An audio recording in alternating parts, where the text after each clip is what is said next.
Hello everybody, it's Mr. Stewart from Read 20, and I'm outside on a sunny February afternoon. We're approaching Dr. Seuss's birthday, which we always celebrate in style at Read 20.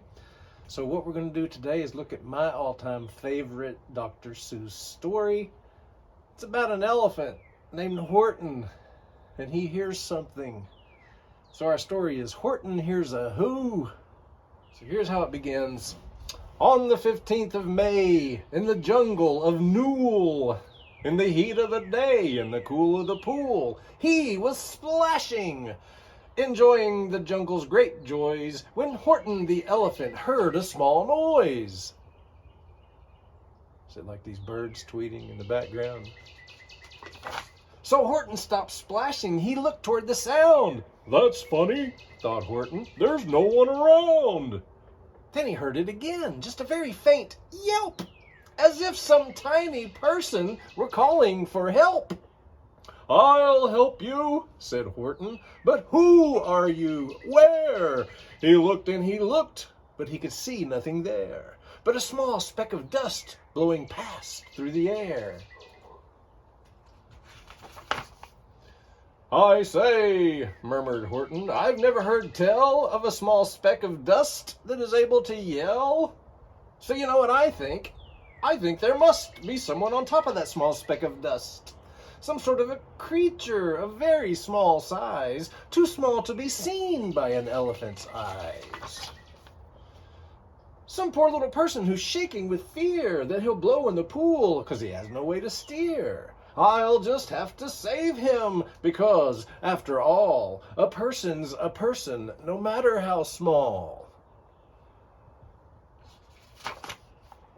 So gently, and using the greatest of care, the elephant stretched his great trunk through the air, and he lifted the dust speck and carried it over and placed it down, safe, on a very soft clover.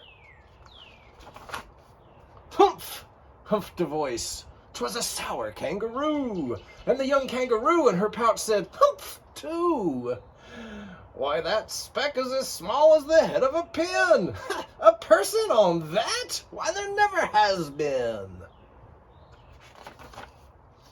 Oh, believe me, said Horton, I tell you sincerely, my ears are quite keen, and I heard them quite clearly. I know there's a person down there, and what's more, quite likely there's two, even three, even four. Quite likely a family for all that we know. A family with children just starting to grow. So please, Horton said, as a favor to me, try not to disturb them.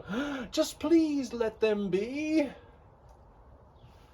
I think you're a fool, laughed the sour kangaroo. And the young kangaroo in her pouch said, me too.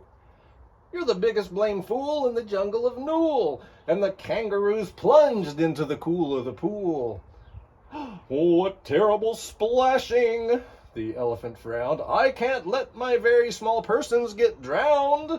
I've got to protect them. I'm bigger than they. So he plucked up the clover and hustled away. Through the high jungle treetops, the news quickly spread. He talks to a dust speck. He's out of his head. Just look at him walk with that speck on that flower. And Horton walked, worrying for almost an hour. Should I put this speck down? Horton thought with alarm. If I do, these small persons may come to great harm. I can't put it down, and I won't, after all. 'Cause a person's a person, no matter how small. We heard that before? Then Horton stopped walking. The speck voice was talking, but his voice was so faint he could just barely hear it. Speak up, please, said Horton, and he put his ear near it. My friend, came the voice, you're a very fine friend. You've helped all us folks on this dust speck no end. You've saved all our houses and ceilings and floors. You've saved all our churches and grocery stores. You mean you have buildings there too? Horton gasped. Oh, yes, said the voice. We most certainly do. "I know," called the voice. "I'm too small to be seen, but I'm mayor of a town that is friendly and clean. Our buildings to you would seem terribly small, but to us who aren't big, they are wonderfully tall. And my town is called Whoville, for I am a Who, and we Whos are all thankful and grateful to you." And Horton called back to the mayor of the town, "You're safe now. Don't worry, I won't let you down."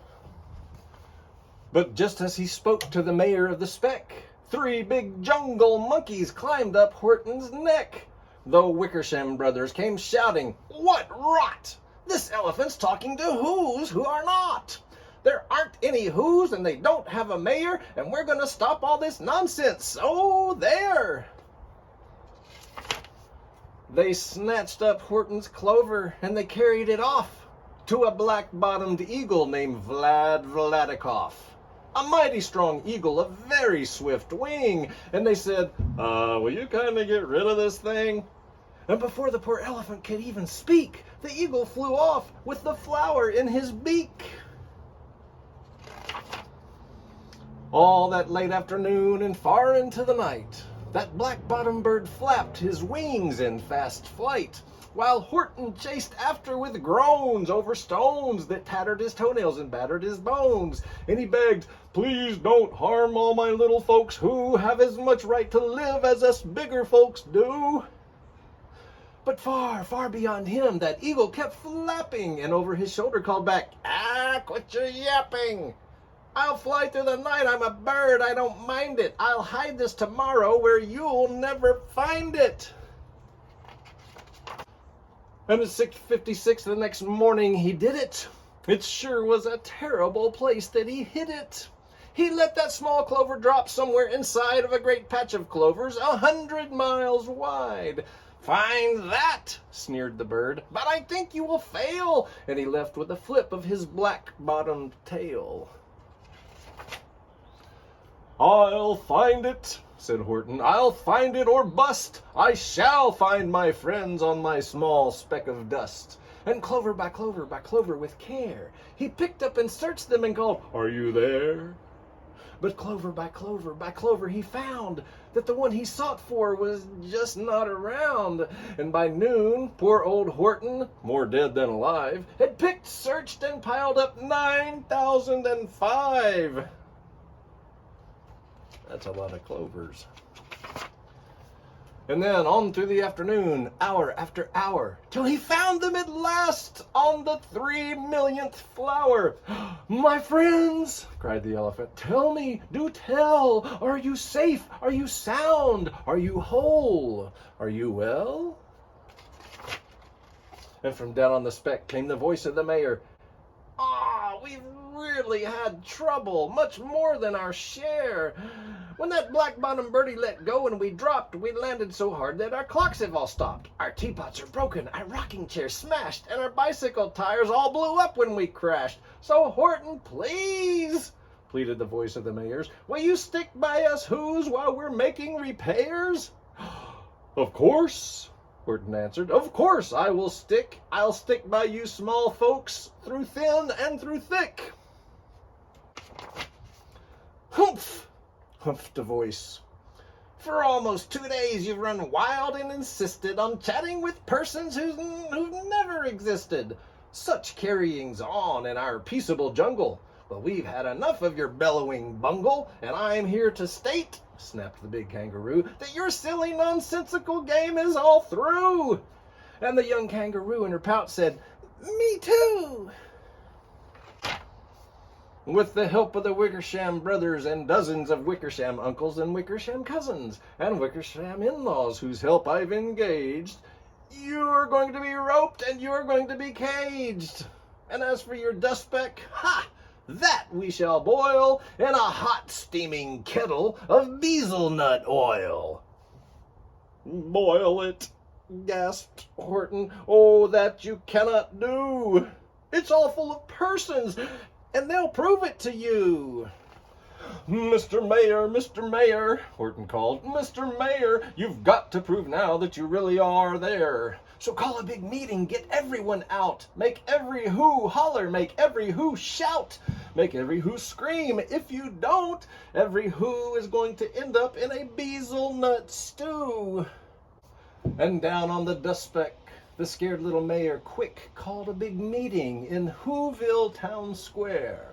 And his people cried loudly. They cried out in fear, "We're here! We're here! We are here!" You know, we're here, right? And the elephant smiled. "That was as clear as a bell. You kangaroos surely heard that very well." "All I heard," said the big kangaroo, "was the breeze and the faint sound of wind through the far distant trees. I heard no small voices, and you didn't either." And the young kangaroo in her pouch said, "Me neither." "Grab him," they shouted. "Cage the big dope. Lasso his stomach with 10 miles of rope. Tie the knots tight so he'll never shake loose. And then dunk that dumb speck in the beezlenut juice."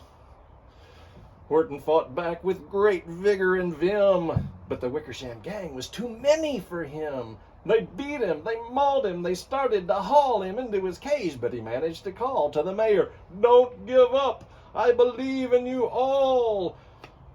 'Cause a person's a person, no matter how small.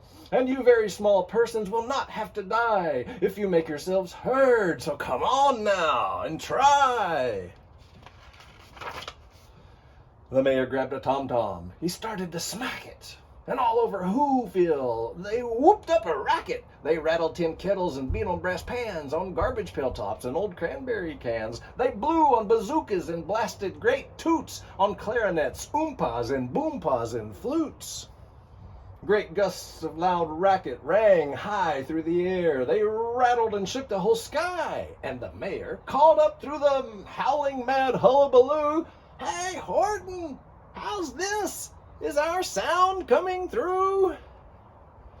And Horton called back, "I can hear you just fine, but the kangaroo's ears aren't quite as strong as mine. They don't hear a thing.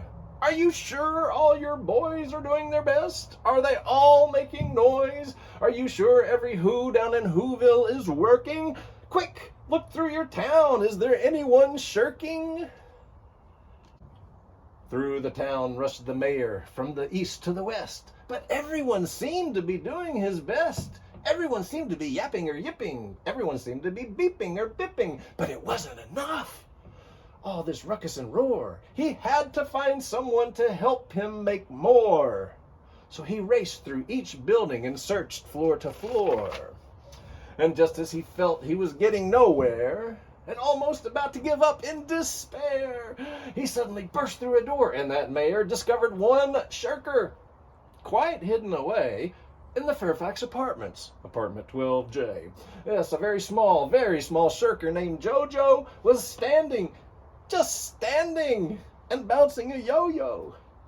Not making a sound, not a yip, not a chirp, and the mayor rushed inside and grabbed the young twerp. And he climbed with the lad up the Eiffelberg Tower. "This," said the mayor, "is your town's darkest hour. It's the time for all who's who have blood that is red to come to the aid of their country," he said. "We've got to make noises in greater amounts. So open your mouth, lad, 'cause every voice counts." And thus he spoke as he climbed. And when they got to the top, the lad cleared out his throat and shouted out, "Yop!" Yop. And that yop, that one small extra yop, put it over the top. And finally, at last, from that speck on that clover, their voices were heard. They rang out clear and clean. And the elephant smiled and said, "Do you see what I mean?" They prove they are persons, no matter how small. And their whole world was saved by the smallest of all. "How true, yes, how true," said the big kangaroo. "And from now on, you know what I'm planning to do? From now on, I'm going to protect them with you." And the young kangaroo in her pouch said, "Me too." From sun in the summer, from rain when it's fallish, I'm going to protect them no matter how smallish. The end. All right. I just love this story. And like most of my favorite stories, it has a big idea that really brings the story to life. This notion that these little creatures are not able to protect themselves from some serious danger. But Horton hears their calls and their cries for help, and he decides that he has the power and the will to step in and help these folks.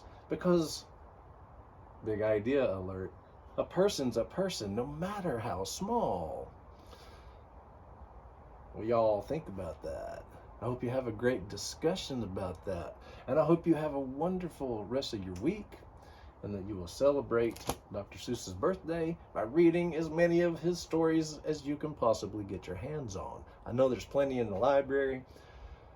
So check back with us. We got lots of videos of stories read aloud on our YouTube channel and on Facebook. And if you have some requests for some other stories you'd like to hear, let us know, because we do this a lot. Thanks again. It's been Mr. Stewart from Read 20 in the Readmobile, and I hope I will see you in person real soon. Bye, everybody.